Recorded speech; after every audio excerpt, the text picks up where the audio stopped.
Baik, selamat siang Bapak Ibu guru semuanya. Halo, selamat siang.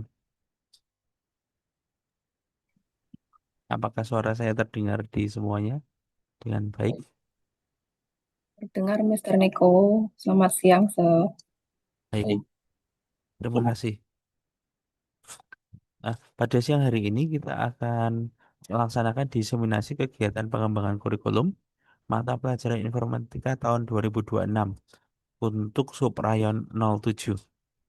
Terkait pada siang hari ini, acara akan dipandu oleh saya, Bu Via, Bu Umu, dan Pak Leo.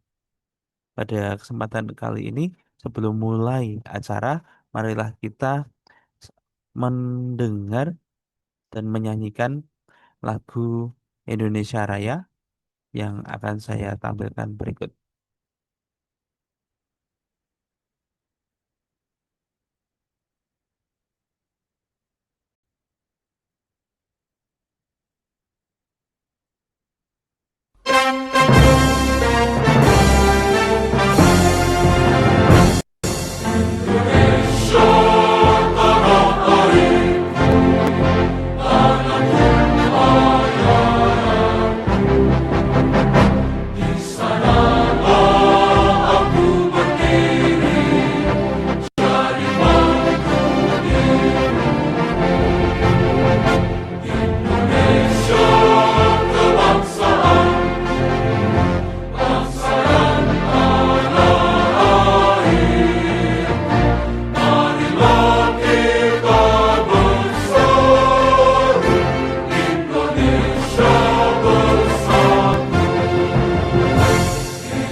Baik, terima kasih. Pada siang hari ini, langsung saya akan membacakan rundown terlebih dahulu. Akan diawali dengan pemaparan tentang budaya sekolah oleh Bapak Leo dari SMP Yohanes. Lalu dilanjutkan dengan buku sekolah kurikulum Merdeka Revisi oleh saya, Pak Niko. Lalu perubahan istilah dalam kurikulum Merdeka Revisi terutama pada tahun 2026 setelah permen dari pemerintah oleh Bu Via. Lalu dilanjutkan dengan contoh RPM dari oleh Bu Umu dari SMP 5 dan juga pembagian materi oleh saya. Demikian rangkaian acara kita hari ini. Tanpa perlu berlama-lama, kita persilahkan Pak Leo untuk mempresentasikan tentang budaya sekolah. Terima kasih Pak Niko. Apakah suara saya terdengar? Terdengar, Pak? Oke. Oke, saya akan share screen untuk berkaitan dengan budaya sekolah. Ya, sampun terlihat ya.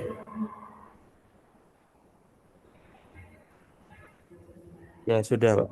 Ya, sudah Nji, sama terlihat.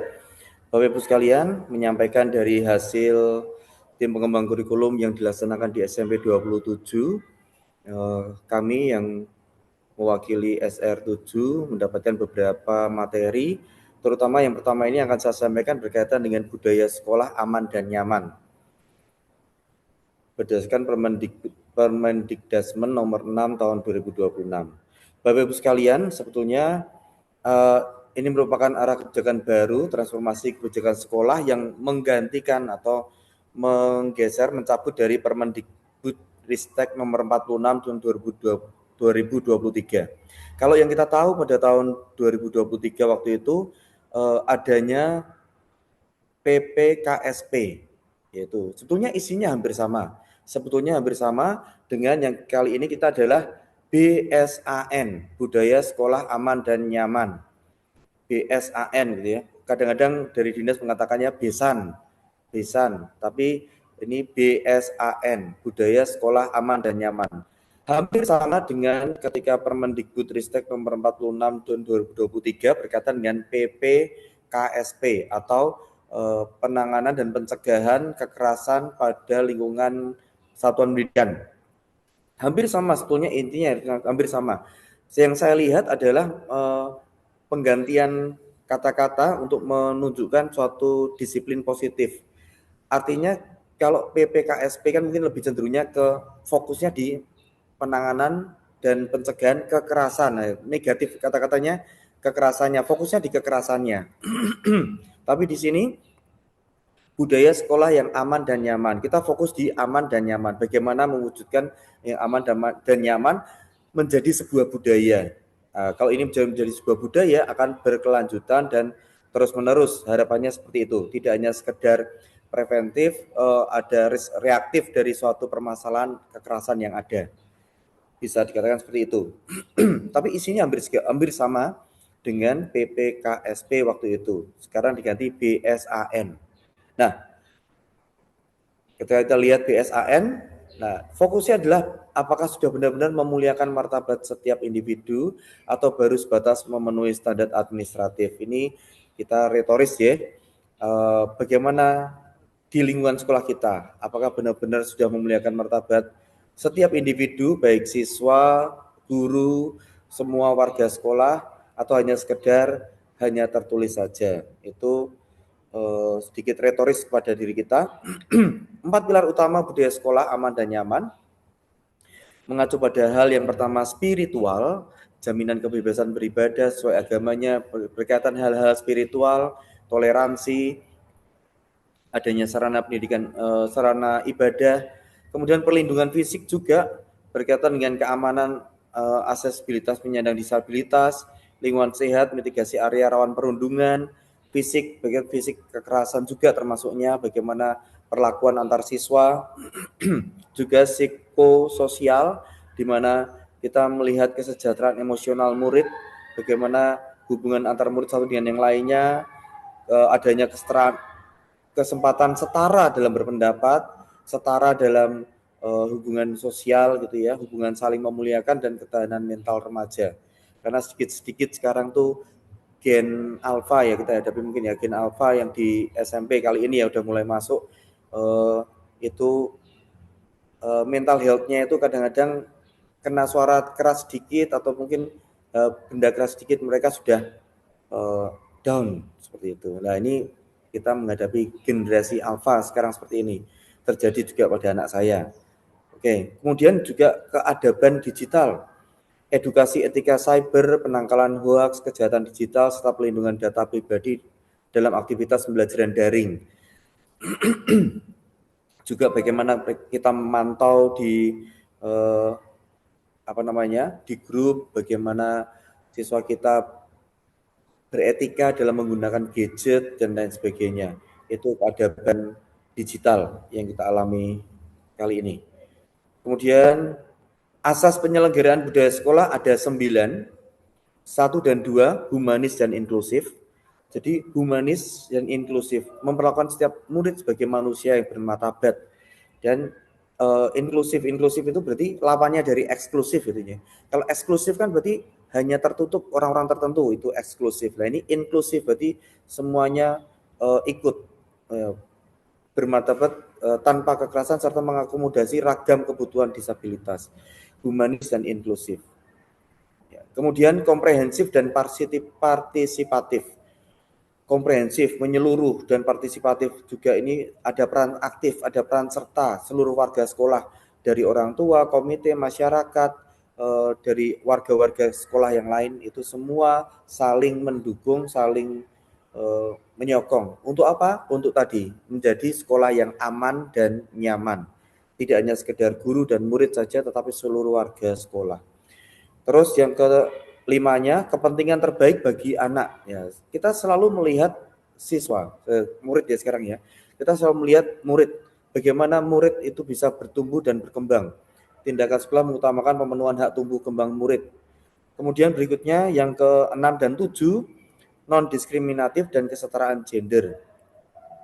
Bebas dari perlakuan membeda-bedakan suku, agama, gender maupun latar belakang sosial ekonomi. Dalam budaya sekolah ini diharapkan non-diskriminatif dan semua gender itu sama, tidak dibeda-bedakan.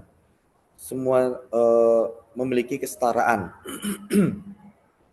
Yang nomor 8 dan 9 harmonis dan berkelanjutan. Harmonis, membangun hubungan berkeadaban yang konsisten dan jadi pembiasaan rutinnya sehari-hari di sekolah. Pembiasaan, makanya disebut dengan budaya. Tidak hanya sekedar kebiasaan, tapi kebiasaan yang sudah mulai bertumbuh dan itu akhirnya menjadi sebuah budaya. Sistem deteksi dini melalui pemantauan rutin mengenali perubahan perilaku murid yang mengidentifikasi masalah psikososial atau perundungan, dipantau rutin. Pemetaan titik rawan pada area-area tertentu, area fisik sekolah maupun grup-grup digital yang berpotensi tidak aman. Dipetakan hal-hal potensi-potensi yang rawan dan kanal pengaduan rahasia, karena di sini diberikan suatu keamanan bagi siswa yang ingin memberikan informasi. Jadi makanya ada kanal pengaduan rahasia, menjadikan sarana aduan yang mudah diakses, terjamin kerahasiaannya, sehingga tidak ada siswa yang merasa tertekan ketika dia memberikan hal yang baik, memberikan informasi yang baik, memberikan informasi yang sebenarnya, tetapi malah mendapatkan penekanan dari pihak tertentu. Nah ini makanya dibuat kanal pengaduan rahasia. Regulasi sekolah, prosedur dan prosedur sekolah. Nah, pertamanya tentunya saya yakin di sekolah Bapak Ibu sekalian sudah mempunyai dan memilikinya, tapi ini di standar diregulasi lagi, penyusunan tata tertib dan kode etik, memuat nilai-nilai kebajikan yang disusun secara kolaboratif dengan warga sekolah. Nilai-nilai kebajikan apa aja yang mau diwujudkan? SOP, standar operasional prosedur, pedoman baku tindakan pencegahan, respon cepat serta penanganan kasus kekerasan. Di sini SOP-nya harus jelas juga. Ketika ada tindak kekerasan, siapa yang bertindak, bagian apa dulu yang harus melakukan tindakan sehingga responnya cepat, tidak menunggu, tidak saling tunggu, tidak saling tunjuk. Ini tugasmu, ini tugasku, ini tugasnya siapa. Nah ini tidak saling tunjuk, tapi ada SOP-nya sehingga semua bisa berjalan, bisa sesuai dengan pedoman. Evaluasi berkelanjutan. Hal ini hasil deteksi dijadikan dasar kepala sekolah untuk meningkatkan keamanan berkala. Berikutnya lagi, integrasi dalam kurikulum. Hal ini sangat dimungkinkan muncul di intrakurikuler dalam pembelajaran kita, di kokurikuler.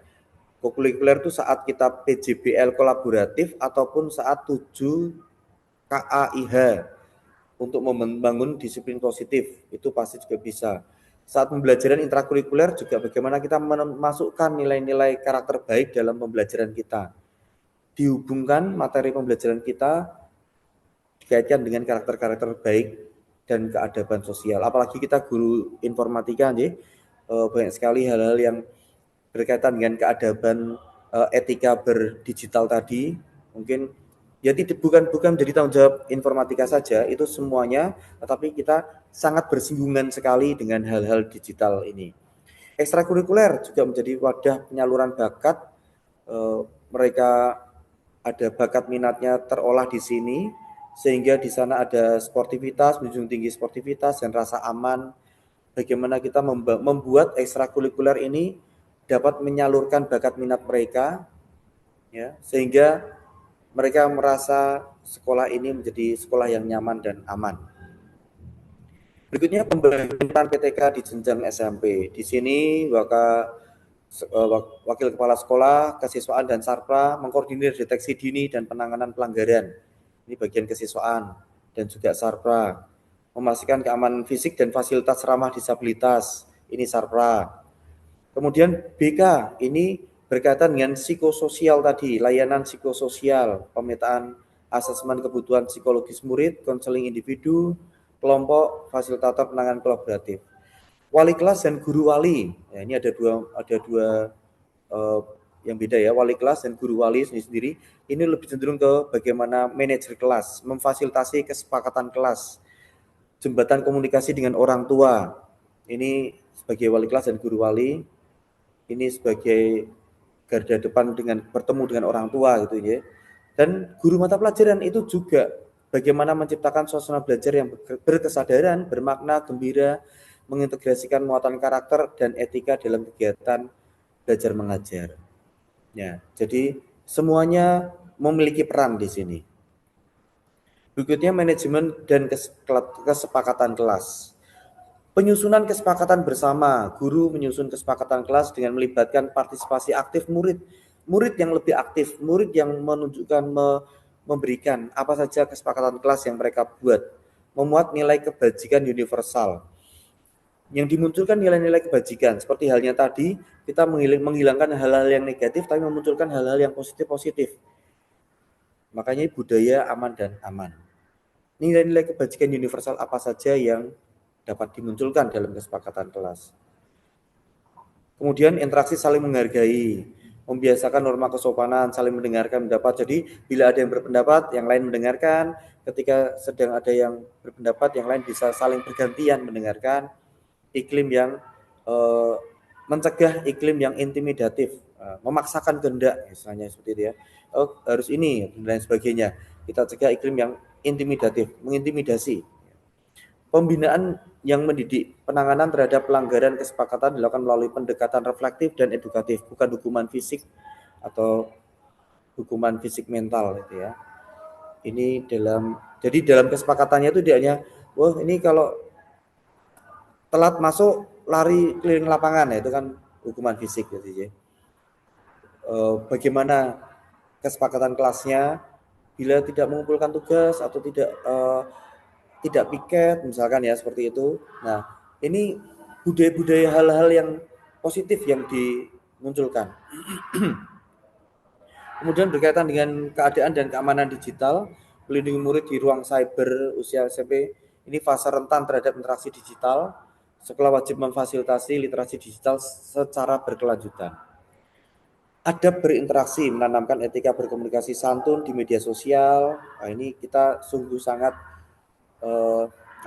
berhati-hati, dan bagaimana kita juga menanamkan ke putra-putri kita dan juga siswa-siswi, murid-murid kita semuanya berkaitan dengan menanamkan etika berkomunikasi yang santun. Kadang-kadang bahasa-bahasanya ini perlu kita arahkan, kita tanamkan ya, adab berinteraksi, kita ingatkan terus-menerus, kita tidak bosan-bosannya mengingatkan kepada putra-putri kita.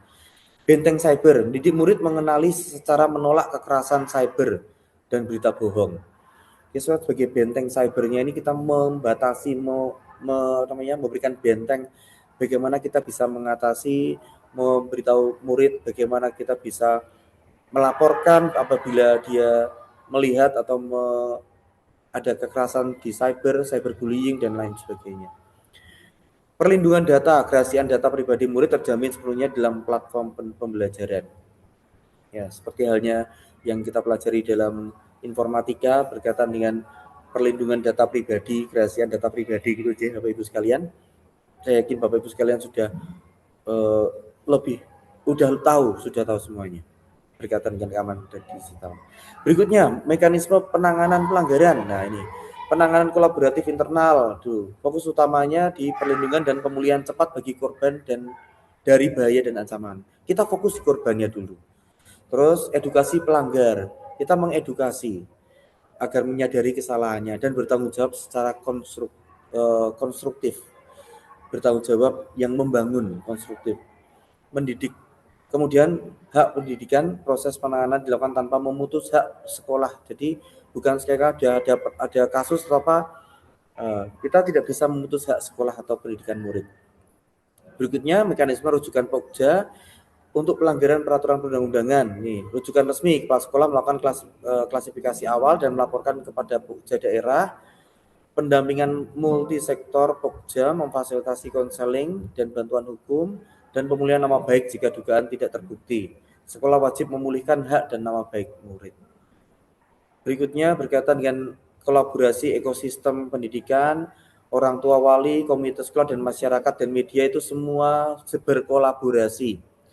Orang tua, murid dan wali berpartisipasi aktif dalam kelas orang tua, membangun pengasuhan selaras di rumah, dan serta menjalin komunikasi terbuka dengan wali kelas. Komite memberikan pertimbangan dalam penyusunan tata tertib, mengawasi pelaksanaan program, dan juga mendukung sumber daya sekolah. Masyarakat dan media juga menciptakan lingkungan sekitar sekolah yang aman, kondusif, serta menyebarkan pemberitaan edukatif yang mendukung kesehatan emosional murid. Ini juga ekosistem pendidikan di luar, di dalam orang tua, komite, dan masyarakat.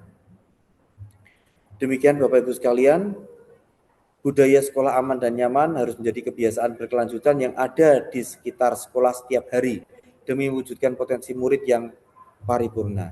Mari kita ciptakan ekosistem yang memuliakan martabat kemanusiaan. Demikian dari saya kembalikan lagi kepada Pak Niko.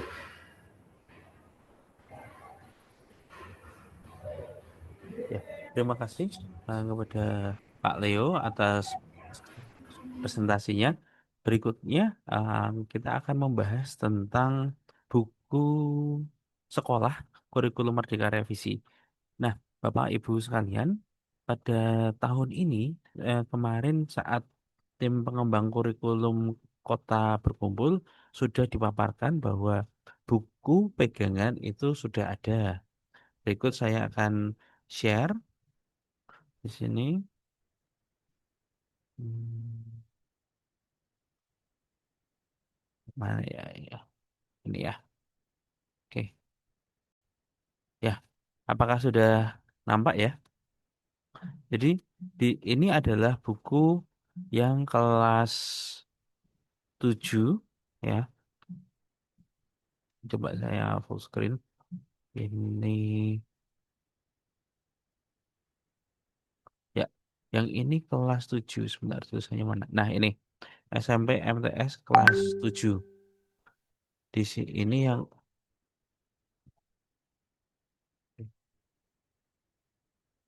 ya.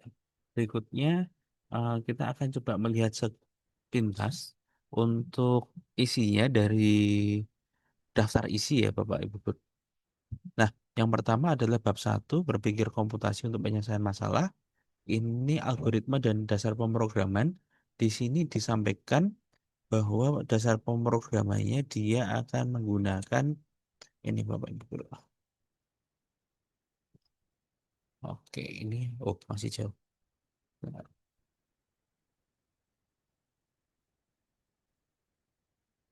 Halaman 13.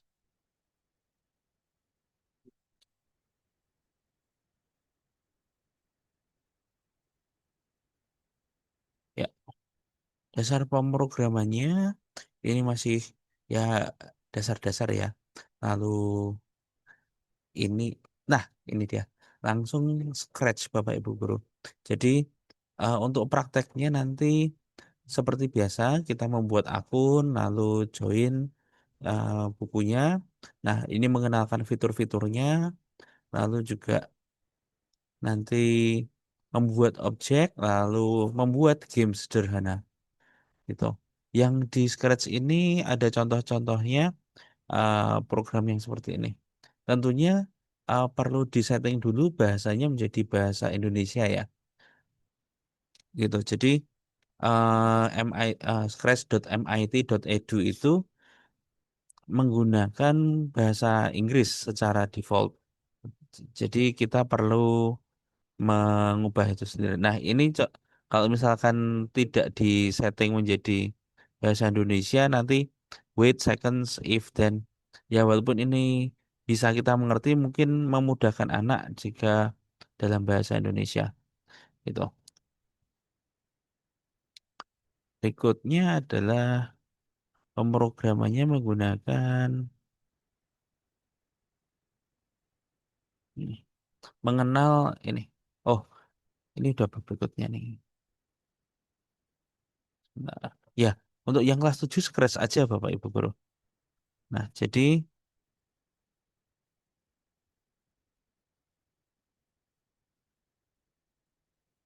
nah, berikutnya untuk pengolahan data tadi menggunakan Microsoft Excel. Lalu yang pengolahan data yang dasar itu eh, mengenal sel, lalu yang lanjutannya mengenal formula. Untuk yang literasi informasi, ada data, informasi, dan konten. Kita perlu menjelaskan yang ini materinya cukup banyak teori, lalu untuk prakteknya bisa belajar mem- menyajikan data, lalu mengenerate informasi apa yang ada di dalam data tersebut. Lalu ketika untuk konten, itu bisa dipaparkan dia menjadi artefak informatika gitu. Lalu di sini ada relevansi hasil pencarian. Ini berkaitan dengan ini search engine Bapak Ibu.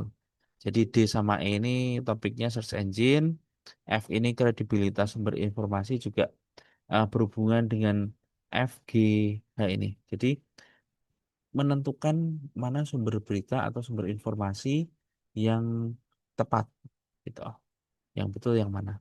Lalu yang keempat ada keseimbangan hidup di dunia digital. Ruang publik virtual itu seperti sosial media. Lalu apakah YouTube itu sosial media? Nah, ya tentu saja perlu kita membedakan antara platform video yang bisa diisi komen dengan uh, platform sosial media. Kalau TikTok itu ya ada videonya, ada komennya. Nah, pembedaannya perlu kita jelaskan lebih detail di bab 4. Lalu di bab 5 perkakas teknologi informasi dan komunikasi. Ini sistem komputer, lalu ini mengenalkan kepada anak-anak jaringan komputer. Lalu ada LAN, ada WAN, ada CAN, ada eh, yang paling besar nanti internet. Itu adalah yang kita ajarkan selama kelas 7 gitu. Nah, berikutnya untuk yang kelas 8. Yang kelas 8 kita bedah dari daftar isi.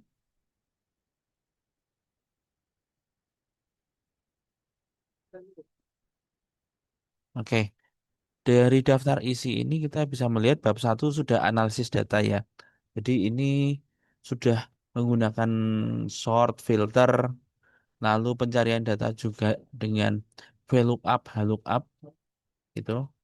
Lalu ada visualisasi data, ini membuat tabel atau chart.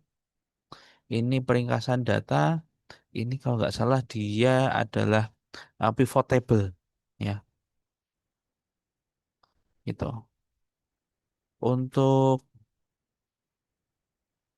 berikutnya bab 2 berpikir komputasional. Ini kita kita buka saja ya Bapak. Saya agak lupa ini. Di halaman 59 kita tambah dia 10 6 70 mungkin.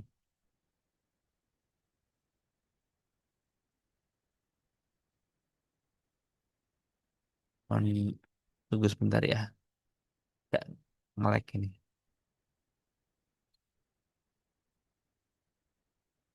59. Nah, ini tadi yang masih ya, berpikir komputasional. Oh, ini yang kita membahas bilangan desimal, bilangan biner, bilangan oktal. Kalau misalnya mau ditambah ada yang diferensiasi bisa lebih kita jelaskan juga heksadesimal. Itu. Ini tentang struktur data. struktur data first in first out gitu. Apakah dia stack atau dia apa? Mesin pembentuk kue. Nah, ini. Lalu ada himpunan. Nah, himpunan beririsan dengan matematika ya, Bapak Ibu. Nah, untuk lebih detailnya bisa dibaca sendiri. Lalu kita lihat bab berikutnya. Bab 3, algoritma dan pemrograman. Ini literasi dan numerasi ini eh, mirip beririsan dengan TKA ya Bapak Ibu. Tapi ini akan dilanjutkan dengan nanti algoritma. Jadi eksplorasi dan lanjutan scratch. Scratch-nya nanti mungkin bisa ditambah dengan yang ada skornya, yang mau sudah mengenalkan variabel. Lalu ada Blockly dan Pak puzzle maze ini. Nah, untuk Blockly ini dia mirip seperti Scratch. Dia adalah eh, ada games yang level level by level begitu. Jadi setelah mengenal ada looping, nanti ada while, ada if, begitu. Tetapi dia games yang bisa tamat. Kalau yang Scratch itu kan tergantung kreativitas kita ya. Berikutnya ada pemrograman prosedural. Jadi uh, s- ada step by stepnya. Lalu ada Ozobot ini untuk pengayaan juga bisa. Lalu bab 4 jejak bermedia digital. Nah, ini tentang sosial media, tentang jejak digital, entah itu komen, entah itu sekedar like. Lalu media sosial, platform-platformnya apa saja. Lalu ada etikanya, yaitu adalah yang paling penting adalah kita respect dan menjaga tutur kata. Berikutnya ada cyberbullying. Nah, ini bisa beririsan juga dengan bimbingan konseling di masing-masing sekolah. Lalu, bab 5, pemanfaatan perangkat digital. Ada komponen sistem komputer. Nah, ini kita menjelaskan tentang peripheral, isi dari device itu apa. Lalu, ya seperti CPU, lalu ada RAM, ada uh, graphic card, ada HDD, ada SSD. Nah, itu kita menjelaskan di sini. Lalu ditambah lagi dengan jaringan komputer dan komunikasi data pada ponsel ini bagaimana HP kita bisa terhubung dengan internet. Ini ada bagian tentang BTS seperti itu. Yang menara-menara BTS itu. Lalu terhubung ke internet dengan aman. Ini contohnya itu connect dengan WiFi di tempat umum. Apa saja yang boleh dibuka dan mana saja yang mencurigakan. Gitu. Pembuatan laporan dengan aplikasi pengolah kata. Pembuat aplikasi pengolah kata ini adalah Microsoft Word ya atau Google Docs gitu atau ya sekedar Notepad tapi Notepad tidak memadai ya untuk pembuatan laporan gitu atau kalau ini yang sekarang ada WPS ya yang free. Lalu berikutnya ada merangkum narasi dari konten digital. Merangkum ini masih bisa dikaitkan dengan Microsoft Word itu sendiri. Baik, itu adalah eh, materi dari kelas 8. Jangan lupa di masing-masing materi tetap perlu ada yang namanya refleksi Bapak Ibu. Karena ciri khas dari kurikulum Merdeka ini tetap selalu ada refleksi di akhir bab. Entah itu bagaimana perasaan anak, lalu anak-anak belajar apa yang dia rubah dalam dirinya sehingga dia menjadi pribadi yang lebih efektif, apa yang mendukung anak itu menjadi lebih baik dalam 7 kebiasaan anak Indonesia hebat. Seperti itu. Berikutnya kita lanjutkan ke materi yang kelas 9. Nah, ini kita langsung ke daftar isi. Ini tadi saya melihat apa namanya pengarang bukunya. Beberapa ada yang familiar. Nah, berikutnya kelas 9. Ini ada struktur data tree dan graph. Ini perlu kita jelaskan kepada anak-anak dengan bridging uh, dengan uh, syarat dia sudah lulus di materi sebelumnya. Materi sebelumnya itu adalah struktur data di kelas 8 yang tadi saya bilang ada stack, ada first in first out, ada last in first out. Nah, itu. Jadi jika ah, belum lulus di kelas 8 yang tentang struktur data, mereka perlu mengulang. Strateginya jika anak-anak banyak yang lupa, itu kita bisa berikan semacam uh, pre uh, apa ya pre-test seperti itu sebelum masuk ke babnya gitu. Lalu ada analisis himpunan terstruktur dan teknik visualisasi. Ini sebentar saya juga agak lupa. Ada kaitannya dengan pivot table sepertinya. Halaman 20. Kita tambah dia 15 itu 20. Halaman 20 tapi coba yang 5 di sini. Oh ya, sedikit lagi.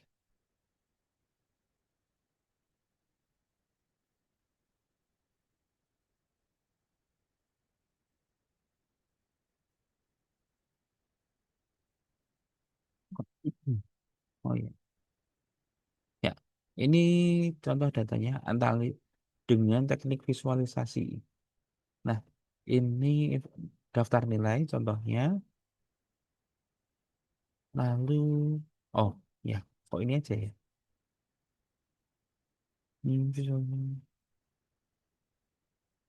Oke, biasanya ini dikaitannya dengan pivot table soalnya.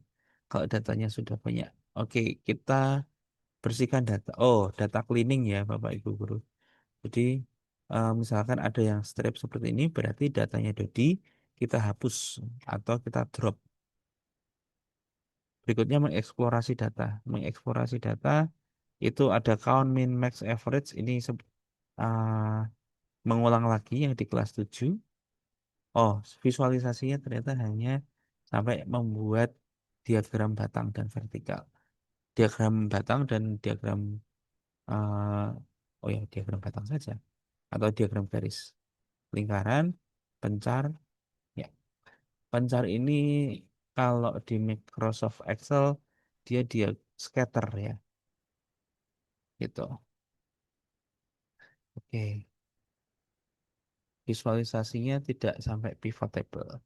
Cukup yang dari ya, graf itu saja, grafik. Berikutnya, mengembangkan library dalam pemrograman visual block. Jadi pemrograman modular Bapak Ibu. Jadi di Scratch itu ada fitur membuat fungsi gitu. Nah, fungsi itu bisa kita jadikan dia sebagai satu library sendiri dan kita panggil setiap kali sprite-nya itu mengerjakan sesuatu. Nah, nanti kita lihat. Oh, di sini ada pemrograman tekstual. Dia dengan Python kalau nggak salah ya. Yang 6. Kayaknya tadi tambah 15 cukup. 66 tambah 15. 71. 81. Oh,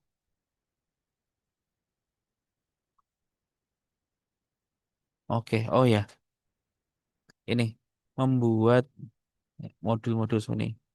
Jadi luas lingkaran. Nah, nah, ini kok kayaknya bukan pakai Scratch.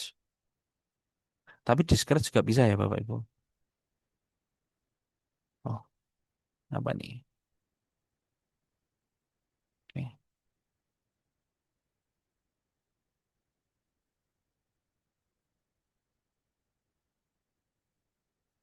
Oke, ini seperti tampilan di Code Monkey ya. Oke. Nah, jadi luas lingkaran itu adalah variabel. Misalkan ini luas lingkaran pi r kuadrat. Jadi kita bisa melakukan perkalian antar variabel, lalu kita panggil nanti.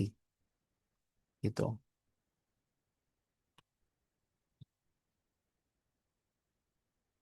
Oke, itu pemrograman modular. Lalu berikutnya ada yang tekstualnya tadi pakai apa ya? Lupa. Halaman 76. 76 tambah 10 aja 86. Ini masih yang modular.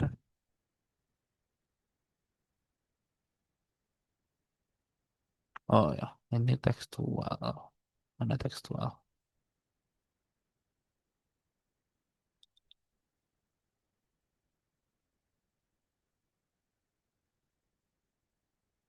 Oh nih, ini yang visual Bro.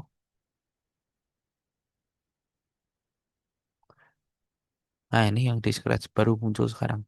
Nah ini ada bridging dari visual ke tekstual, perbedaannya seperti apalah.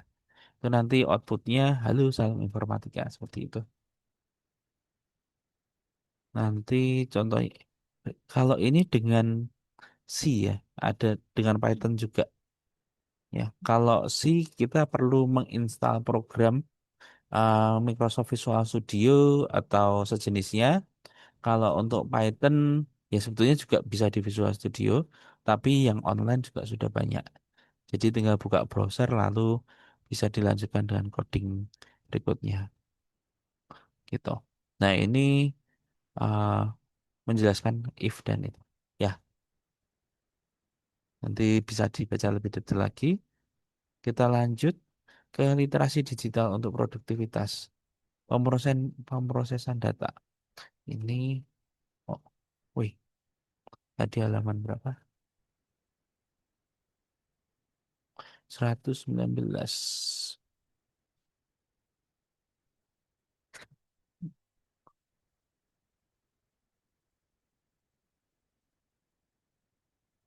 Oh,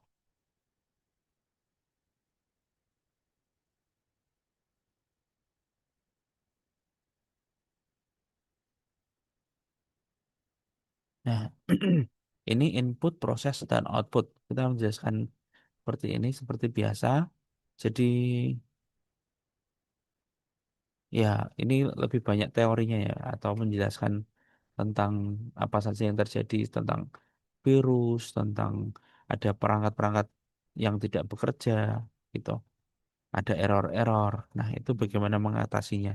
Lebih ke bahwa ini akan terjadi sering di kehidupan, tetapi bagaimana caranya agar anak-anak, oh ini anak-anak tetap terbiasa dengan atau nggak panik gitu ya. Oh, Pak nanti tolong bukunya dikirim bukunya J Bu Dwi. Ah, nanti saya kirimkan filenya. Tak downloadkan dulu nanti. Karena ini pakai yang link. Berikutnya di bab 4 jenis informasi.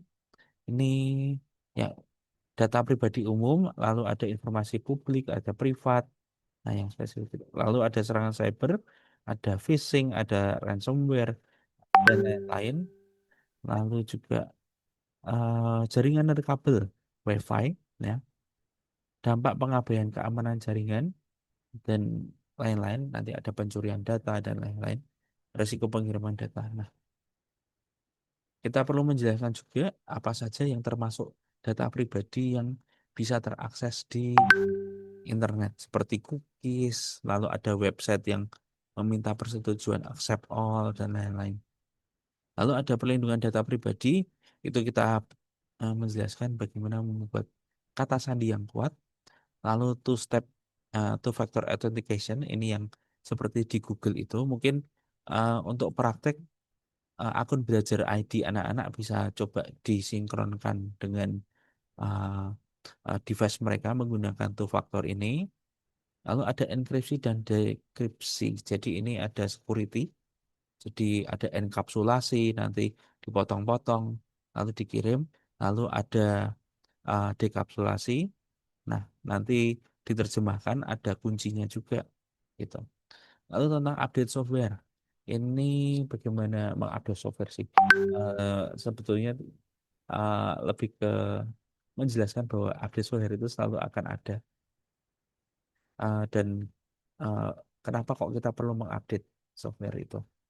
Walaupun itu di HP, di laptop, atau di PC. Gitu.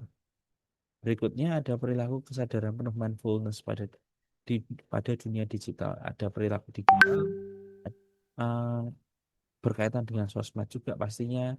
lalu berkaitan juga dengan apa yang disimpan dengan drive, lalu bagaimana sinkronisasi, apa saja yang selalu tersinkron, karena ketika kita login di satu perangkat, perangkat lain juga mengetahui itu dan bagaimana mengamankannya.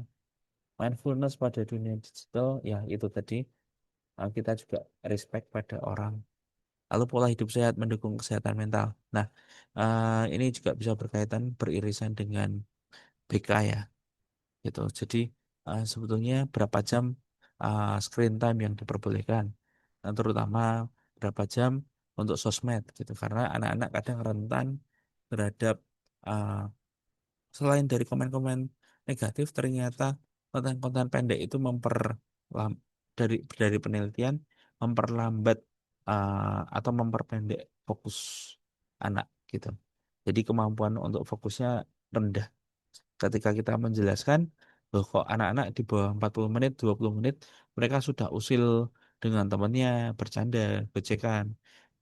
Nah, itu tanda-tanda bahwa mereka mulai terpengaruh dengan konten-konten pendek yang akhirnya melemahkan kemampuan fokus mereka. Gitu.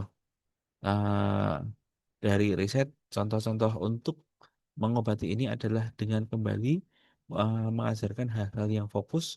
Contohnya adalah dengan membaca buku, ya Bapak Ibu Guru.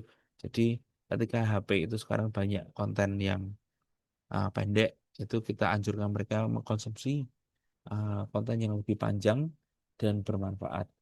Gitu.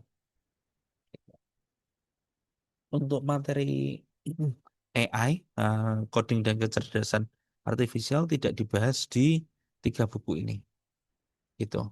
Tetapi untuk Bapak Ibu yang menerapkan coding dan kecerdasan artifisial insersi dalam informatika, itu juga bisa menambahkan di materi-materi yang ada di kelas 7 sampai 9 ini. Mau dipilih yang mana saja. Misalkan untuk integrasi data konten atau untuk analisis data, lalu untuk misalkan membuat eh, tentang enkripsi dan deskripsi ini, gitu, gitu, dan lain-lain. Demikian penjelasan tentang buku informatika kelas 7 sampai 9. Nanti bukunya saya share di grup. Terima kasih. Berikutnya akan dilanjutkan tentang perubahan istilah oleh Ibu Via. Bu Via, apakah sudah on? Mic-nya belum? Ya, Oke. ya, sudah terdengar suara saya? Ya, sudah. Bu. Terima kasih. Waktu dan tempat dipersilakan. Oke.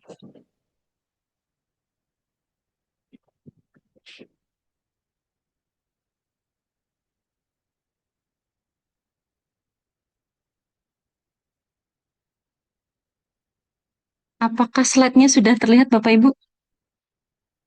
Sudah, Bu, tapi bisa di full screen ya. Oh, full screen.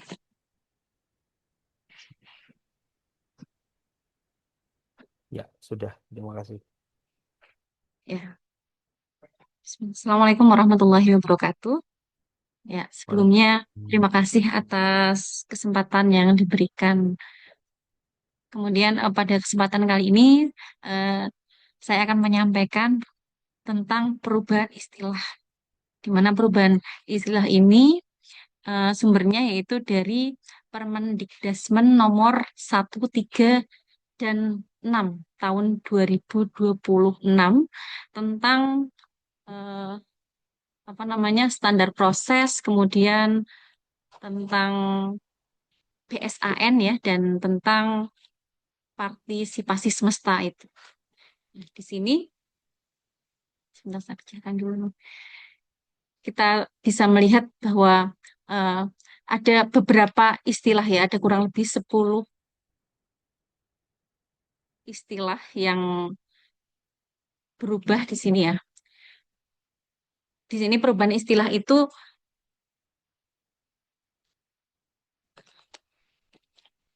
bukan sekedar ganti nama ya. Di sini kalau kita melihat yang di bagian bawah ini menunjukkan adanya pergeseran paradigma dari yang sebelumnya sistem yang berpusat pada administrasi menjadi ekosistem yang berpusat pada proses yang lebih memanusiakan murid.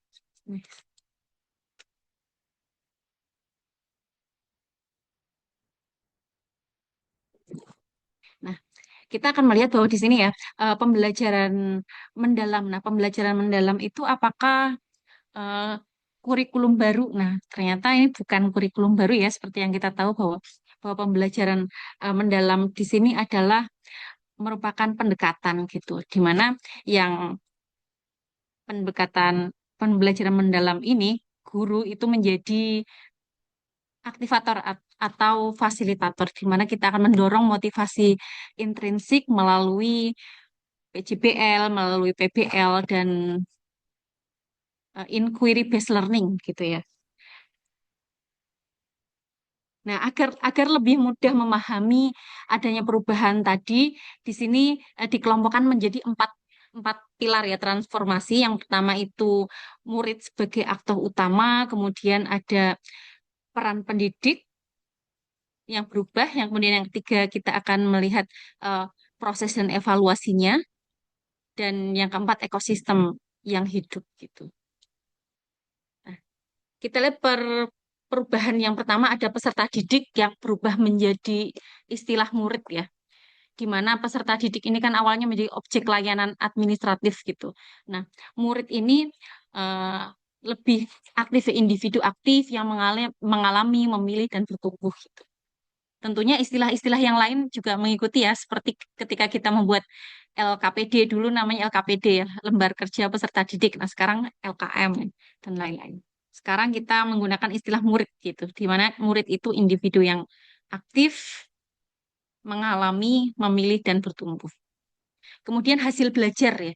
Hasil belajar itu yang awalnya capaian akhir yang berupa angka, sekarang berubah menjadi perkembangan murid, di mana fokusnya sekarang berubah menjadi perkembangan, kita melihat progres dan pertumbuhan unik setiap individu gitu.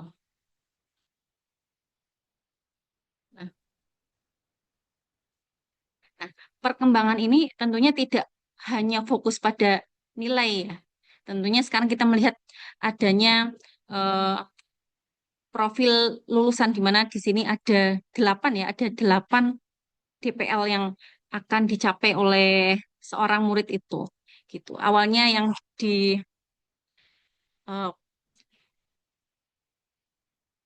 di profil pelajar Pancasila ya itu ada 6, nah sekarang bertambah menjadi 8 gitu.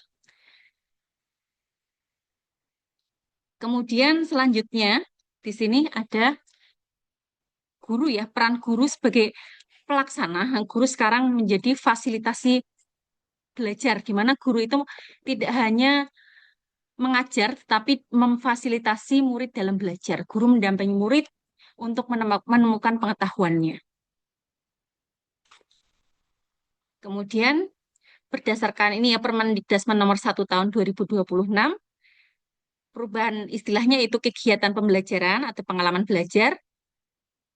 Ya, kegiatan pembelajaran berpindah menjadi pengalaman belajar ya, di mana pengalaman belajar itu kita tahu itu ada 3 hal ya, ada memahami, kemudian yang kedua apa ya, memahami, yang ketiga merefleksi ya, memahami, terus apa lagi? Ya nanti kita lihat. Ya, fokus bergeser dari apa yang dilakukan guru mengajar ke apa yang benar-benar dialami ya, dimaknai dan dirasakan secara internal oleh murid. Kemudian proses pembelajaran berubah menjadi proses memuliakan murid.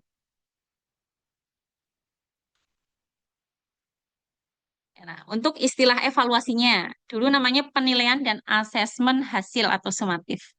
Nah, sekarang istilah barunya yaitu asesmen dan asesmen otentik. Kemudian ada formatif, kemudian ada asesmen diri atau self assessment gitu. Dimana asesmen ini alat navigasi untuk memahami dan membantu proses belajar. Itu. Kemudian berkaitan dengan budaya aman ya, bukan sekedar ruang. Istilah hukuman itu berganti dengan disiplin positif, seperti yang tadi sudah dijelaskan ya oleh Pak Leo di bagian awal, bahwa hukuman itu berubah istilah menjadi disiplin positif, di mana di awal kita mungkin membuat kesepakatan belajar dulu dengan siswa, kemudian siswa mengenal adanya konsekuensi logis. Jadi kedisiplinan ini bukan lagi berkaitan dengan sanksi, jadi membentuk perilaku, tanggung jawab, dan kesadaran diri dari dalam diri siswa.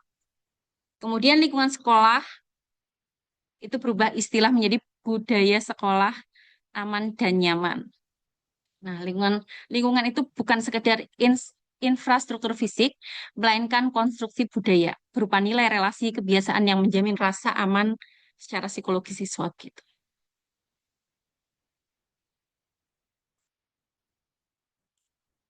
Nah, kurikulum ya, ini perubahan istilah selanjutnya berkaitan dengan kurikulum dan partisipasi semesta.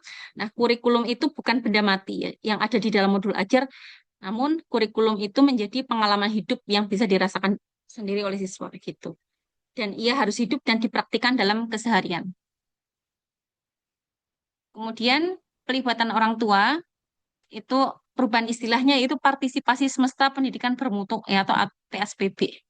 Nah, keterlibatannya diperluas, tidak hanya melibatkan orang tua tetapi masyarakat, kemudian ada mitra ya, dunia usaha diakui sebagai mitra strategis ekosistem pendidikan gitu. Jadi tidak hanya melibatkan orang tua saja tetapi juga eh, masyarakat dan bisa juga di dunia usaha begitu. Nah, kemudian ini ada perubahan-perubahan istilahnya ya. Ada 11 ya. Ya, ada 10 ya.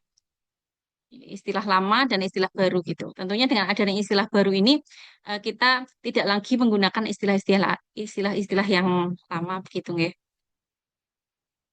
Peserta didik menjadi murid, kemudian kegiatan pembelajaran menjadi pengalaman belajar, proses pembelajaran menjadi proses memuliakan murid, hasil belajar menjadi perkembangan murid, penilaian menjadi asesmen, hukuman disiplin menjadi disiplin positif, lingkungan sekolah menjadi budaya sekolah, pengajaran menjadi fasilitasi belajar, gitu. Kurikulum menjadi pengalaman hidup, nah, dan pelibatan orang tua menjadi partisipasi semesta.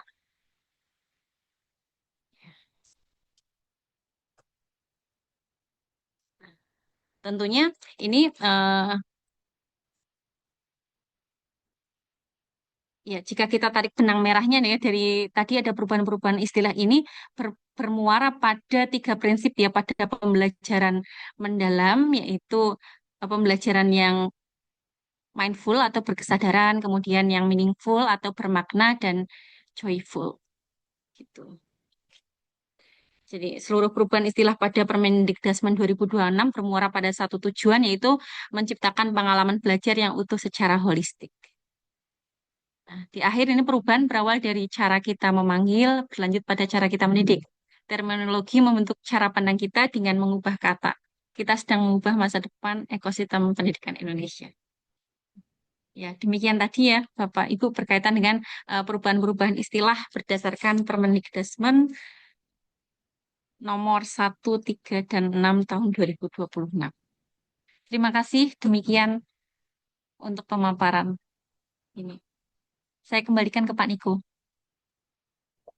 Baik, terima kasih sekali Bu Via atas presentasinya. Eh, Berikutnya kita akan mendengarkan pemaparan dari Bu Umu tentang Bentar. Bu Umu, apakah sudah ready? Ya, belum, Bu Umu. Tentang gitu. Akan ada contoh RPM dari Bu Umu dan juga untuk asesmen. Betul ya Bu Umu ya? Iya, Ya, betul, Pak. baik. Saya coba share screen dulu. Ya, ya. Silakan Bu Umu. Waktu dan tempat dipersilakan. Hmm. Baik, Assalamualaikum warahmatullahi wabarakatuh. Selamat siang Waalaikumsalam. Bapak Ibu semua. Saya izin share screen. Sudah terlihat atau belum ya? Belum Bu. Belum ya? Sebentar. Hmm.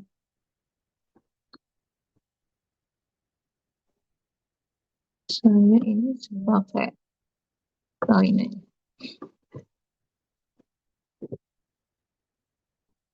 Hmm, kira-kira semuanya.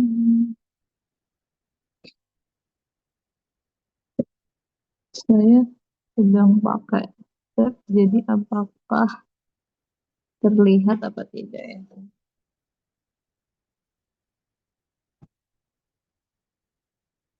Hmm, Belum terlihat, Bu. belum ya? Belum. Belum. Atau Kayak coba Pak Niko saya kirimkan filenya, bisa minta tolong di oh share iya, nggak ya? boleh, boleh, Bu. Bentar. Jadi saya coba kok belum bisa.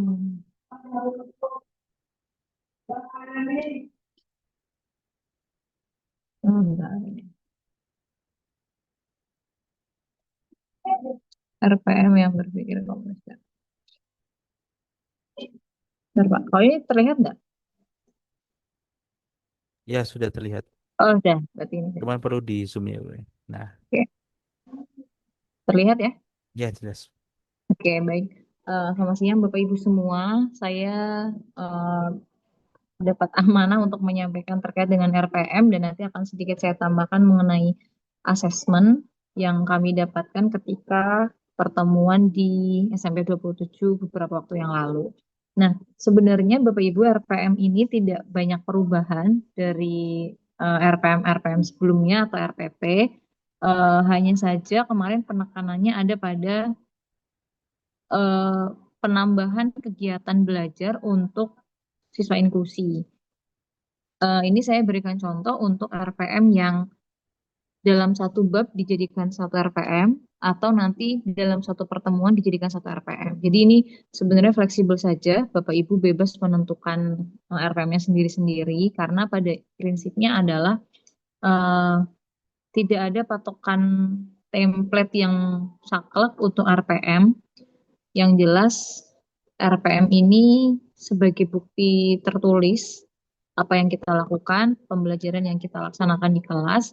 Jadi sebaik mungkin ya sama seperti apa yang kita lakukan di kelas gitu. Ini hanya sebagai bukti fisik bahwa kita telah merencanakan sebuah pembelajaran yang sesuai dengan apa yang menjadi tujuan dari sebuah mata pelajaran. Nah, ini saya coba tampilkan yang dari SMP 21 tentang berpikir komputasional di kelas 7.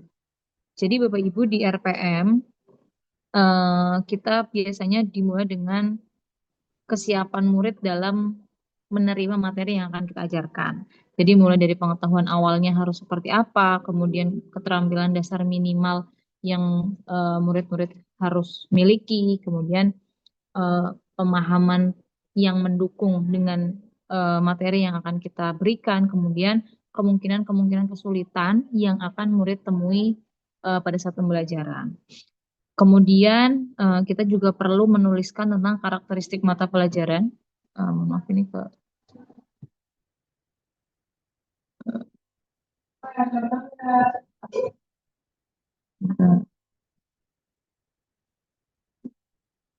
karakteristik dari mata pelajaran yang kita ampu dari pengetahuan faktual, kemudian pengetahuan konseptualnya seperti apa, dan pengetahuan proseduralnya.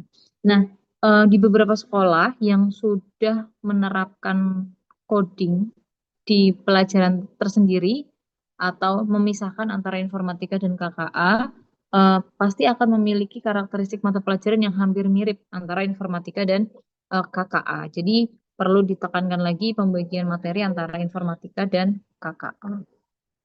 Kemudian yang selanjutnya adalah tentang dimensi profil lulusan. Secara keseluruhan, dimensi profil lulusan itu kan ada 8 poin. Tapi kita tidak perlu menuliskan semua, kita perlu menuliskan yang relevan saja dengan materi pembelajaran yang kita berikan. Nah, kemudian untuk terkait dengan desain pembelajarannya, tentunya kita perlu menuliskan CP atau capaian pembelajaran yang akan kita laksanakan. Kalau di informatika secara umum CP-nya ada dua ya Bapak Ibu, tentang berpikir komputasional dan juga literasi digital. Boleh dimasukkan semuanya atau dituliskan hanya yang penting saja atau yang sesuai dengan materi yang akan kita sampaikan. Kemudian di pembelajaran mendalam ini kita menekankan juga adanya lintas disiplin ilmu antara pelajaran yang kita ampu dengan beberapa pelajaran lainnya. Nah, bisa dituliskan juga bagaimana lintas disiplin ilmu yang akan kita eh, kaitkan di pembelajaran yang kita laksanakan. Nah, di tujuan pembelajaran ini yang tadi saya sempat sampaikan ya Bapak Ibu, yang diberi tanda biru adalah tujuan pembelajaran untuk siswa inklusi yang ada di kelas. Jadi biasanya murid-murid inklusi itu punya capaian tersendiri atau tujuan pembelajaran yang agak berbeda dari teman-teman dan ini menyesuaikan dengan kondisi eh, keinklusian mereka masing-masing. Gitu. Jadi diberi tanda supaya kita mempunyai bukti bahwa kita melakukan pembelajaran yang berdiferensiasi antara murid inklusi dan murid reguler. Eh, ini ada 3 pertemuan, mohon maaf, ada 4 pertemuan dan masing-masing pertemuan ada tujuan pembelajarannya masing-masing. Kemudian eh, topik pembelajarannya diusahakan kita menggunakan topik pembelajaran yang kontekstual. Ini ada 4 karena ada 4 pertemuan, jadi topiknya juga ada 4. Mulai dari berpikir komputasional dalam kehidupan sehari-hari, kemudian literasi bahasa Indonesia, pengenalan dasar pemrograman, kemudian pengembangan pemrograman Scratch. Kerangka pembelajarannya tadi seperti yang sudah disampaikan oleh Bu Via, bahwa ada praktek pedagogik meliputi model pembelajaran, apakah menggunakan problem based atau project based learning, kemudian strategi yang dilaksanakan bisa menggunakan diskusi atau mungkin eksplorasi konsep, atau praktik langsung di lab, atau menggunakan analisis studi kasus. Metodenya biasanya kalau di informatika ada 2, ada unplug dan ada yang plug.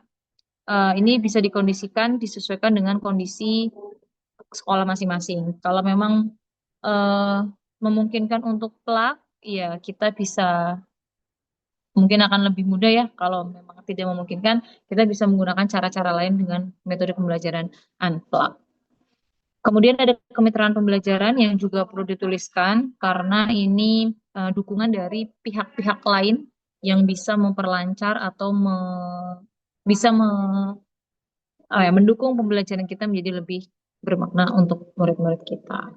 Kemudian lingkungan fisik, lingkungan pembelajaran, mohon maaf, ini meliputi ruang fisik dan juga ruang virtual. Kemudian ada pemanfaatan digital, kita menggunakan apa saja, misal kalau di informatika bisa pakai Scratch, kemudian bisa pakai code.org atau pakai YouTube, atau kemarin saya coba pakai Lightbot atau CodeMonkey, itu juga bisa. Itu kayaknya akan disampaikan pada saat praktek baik ya Pak Niko. Sepertinya ada apa momen untuk apa, berbagi praktik baik tentang itu. Kemudian ini yang cukup inti dari RPM yaitu pengalaman belajar. Pengalaman belajar tentunya ada kegiatan inti, kegiatan awal, kegiatan inti dan kegiatan penutup nanti. Ini juga yang tadi disampaikan oleh Bu Via di beberapa perubahan di pembelajaran mendalam. Adanya, sebentar saya soroti di bagian ini. Di kegiatan inti, karena tadi 3 ya, memahami, kemudian mengaplikasikan dan merefleksi, maka sebisa mungkin eh, pengalaman belajar anak itu kita kelompokkan juga. Mana yang part of memahami, mana yang part of mengaplikasikan, dan part merefleksi. Sehingga nanti jelas tujuannya bahwa pada saat itu adalah ada sesi mindful, kemudian ada yang diharapkan bisa meaningful dan juga joyful. Ini Bapak Ibu bisa menyesuaikan dengan yang ada di buku. Kalau Bapak Ibu menggunakan satu buku yang menjadi panduan, tapi juga kalau Bapak Ibu punya aktivitas lain yang berbeda dari buku paket yang digunakan juga tidak apa-apa gitu. Jadi ini menyesuaikan saja bagaimana proses pembelajaran Bapak Ibu di kelas masing-masing. Kalau misalnya ternyata Bapak Ibu mengambil dari buku paket, boleh dituliskan di sini atau menggunakan source lain juga bisa dituliskan di sini. Kemudian ini yang biru, eh, kegiatan untuk anak atau murid inklusi. Biasanya mereka cukup ada kegiatan yang berbeda, sehingga mereka tetap bisa terlibat dalam pembelajaran tanpa merasa tertinggal atau tanpa merasa dibedakan. Yang jelas kita tetap boleh melibatkan mereka dengan teman-teman dalam kegiatan berkelompok atau dalam kegiatan pembelajaran gitu. Tapi eh, kita punya pegangan bahwa kita mencoba untuk memberikan proses pengalaman belajar yang sesuai dengan keinklusian masing-masing. Kemudian ini yang refleksi, refleksi bisa dilakukan dengan berbagai cara nih, Bapak Ibu, bisa dengan pertanyaan tertulis atau mungkin pertanyaan lisan atau ekspresi lain yang bisa murid-murid lakukan untuk menggambarkan bagaimana perasaan atau pengalaman mereka dalam pembelajaran dilakukan. Kemudian ini di kegiatan penutup ada menyimpulkan, kemudian memberikan umpan balik, dan merencanakan kegiatan selanjutnya. Di pertemuan kedua sama, dan di pertemuan ketiga juga sama, tetap memberikan 3 kegiatan, ada merefleksi, memahami, mengaplikasikan, dan merefleksi. Kemudian, nah ini tentang asesmen.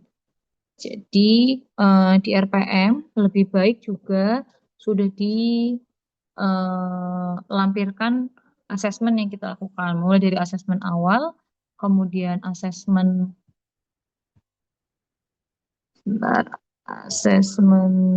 formatif pada proses pembelajaran dan juga asesmen sumatif di akhir bab biasanya.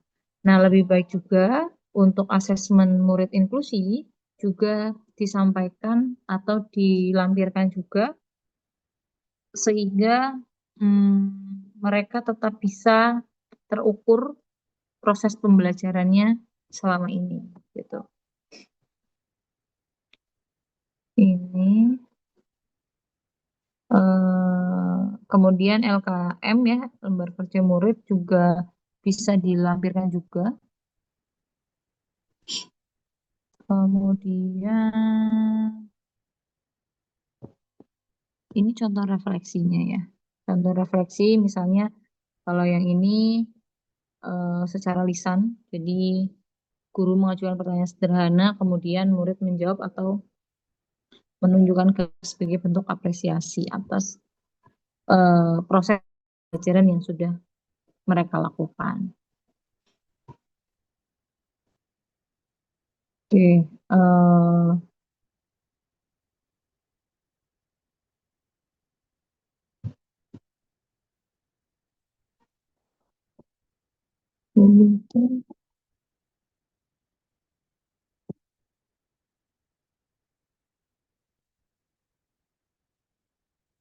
yang tentang RPM. Satu lagi saya akan menyampaikan terkait dengan asesmen. Kaitannya dengan asesmen yang lebih apa ya, lebih relevan dan lebih bisa dipraktekkan. Yang ini terlihat ya, Bapak Ibu. Ya, lihat. Oke. Sebenarnya kalau dari dulu mungkin prinsip dan paradigma kita tentang asesmen adalah untuk mendapatkan nilai ya, untuk mendapatkan nilai yang nantinya akan ditampilkan di laporan hasil belajar atau raport gitu. Mungkin semakin ke sini kita semakin menyadari bahwa asesmen itu sebenarnya tidak hanya sekedar mencari nilai atau memberikan judgement kepada siswa dengan berupa angka gitu. Jadi lebih dari sekedar angka, kita berharapnya asesmen dalam pembelajaran itu bisa menjadi proses belajar yang bermakna, gitu ya.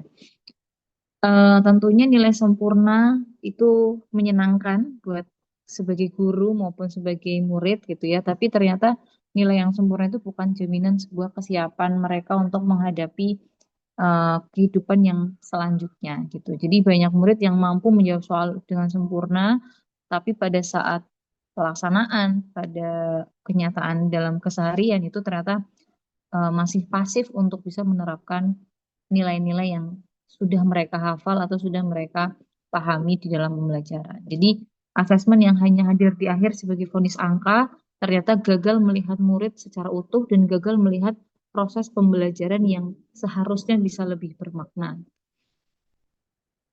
Nah, jadi bagaimana cara kita menilai seharusnya sudah mulai berubah dari yang fokusnya adalah hasil akhir atau pada angka, kita mencoba bergeser pada fokus bagaimana proses berpikir dan berkolaborasi siswa murid dalam proses pembelajaran. Jadi eh, seharusnya yang dinilai itu bukan hasil akhirnya, tapi bagaimana murid itu kemudian menjalani proses pembelajaran dari awal sampai akhir.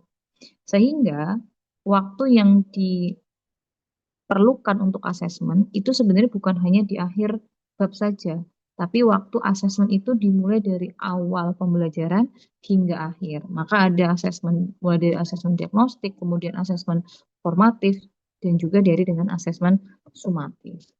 Nah, sehingga ketika kita menginginkan hasil asesmen yang bisa menyeluruh, yang bisa menggambarkan proses pembelajaran itu, kita melihat murid itu berperan bukan hanya sebagai objek pasif yang dinilai, tapi juga subjek aktif yang ikut merefleksikan diri, sehingga ada perubahan baik yang murid alami dari mulai proses pembelajaran sampai akhir.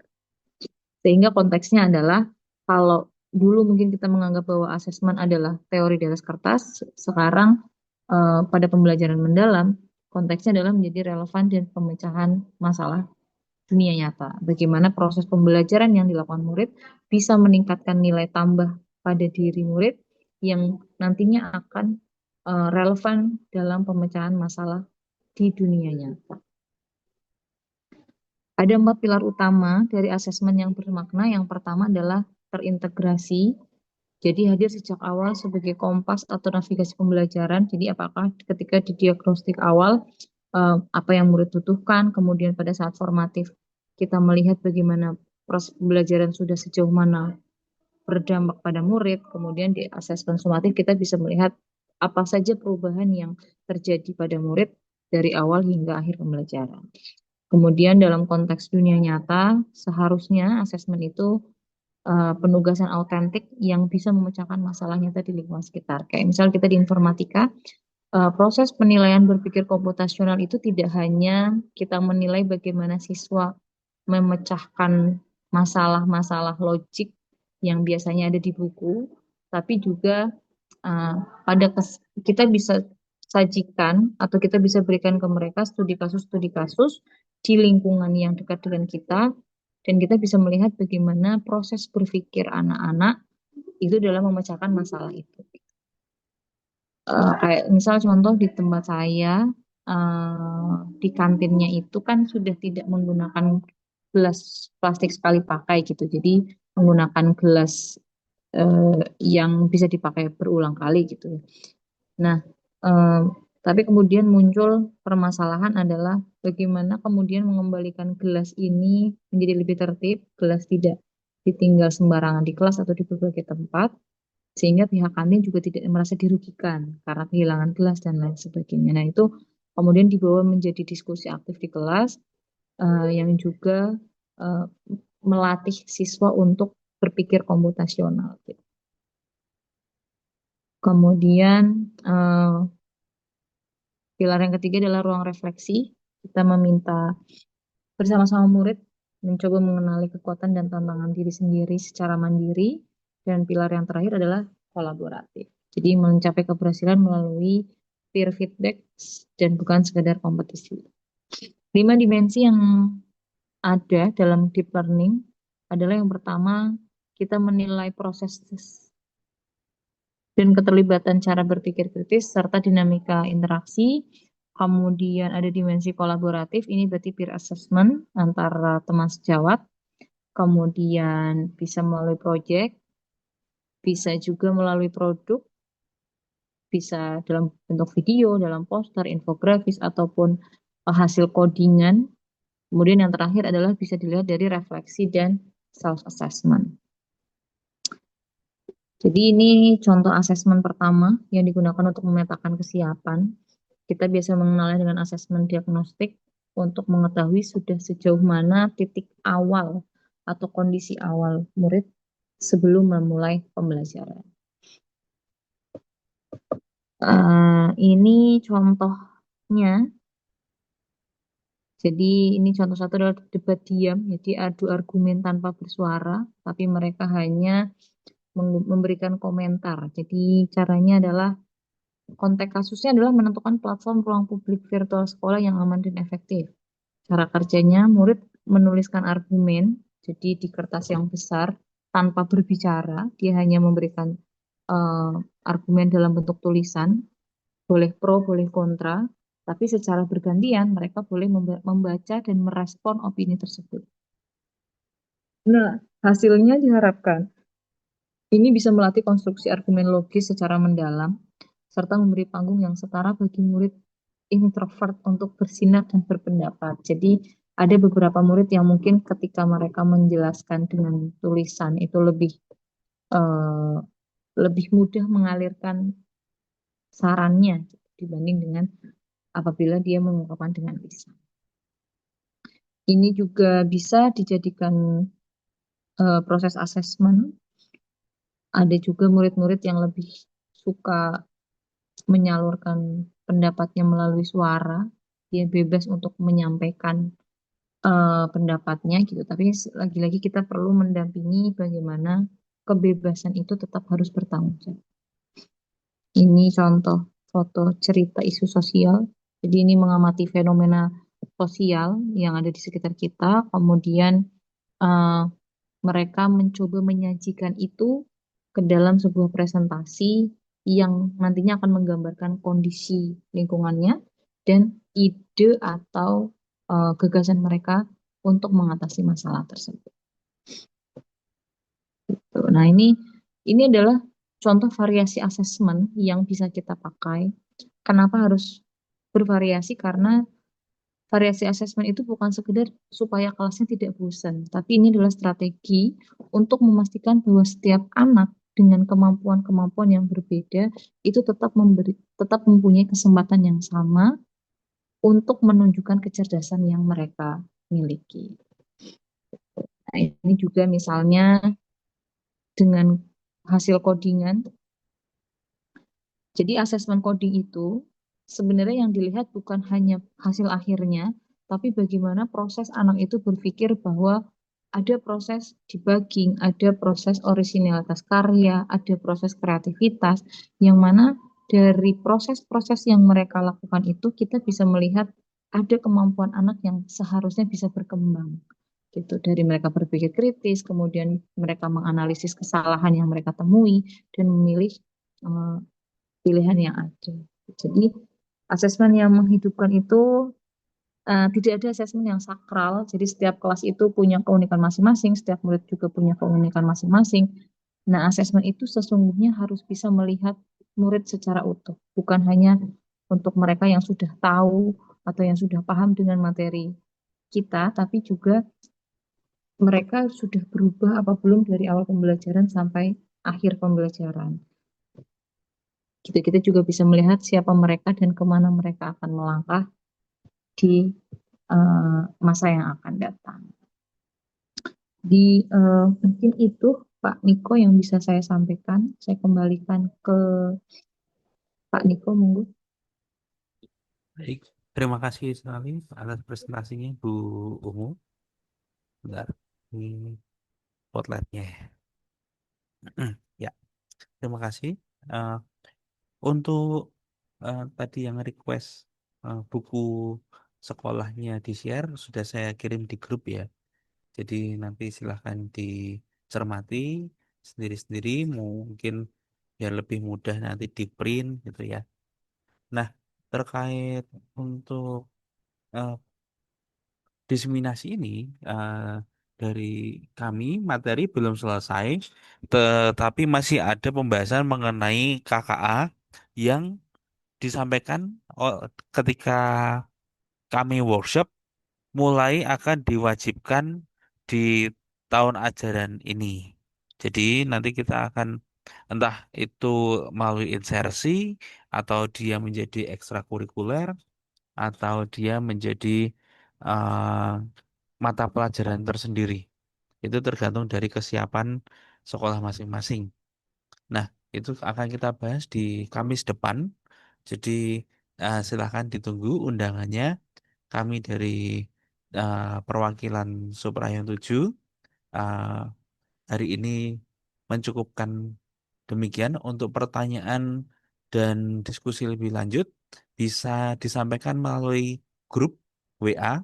Jadi nanti bisa pertanyaannya lebih mendetail dan bisa lebih dijawab secara lengkap. Demikian, Bapak Ibu, acara saya cukupkan sekian.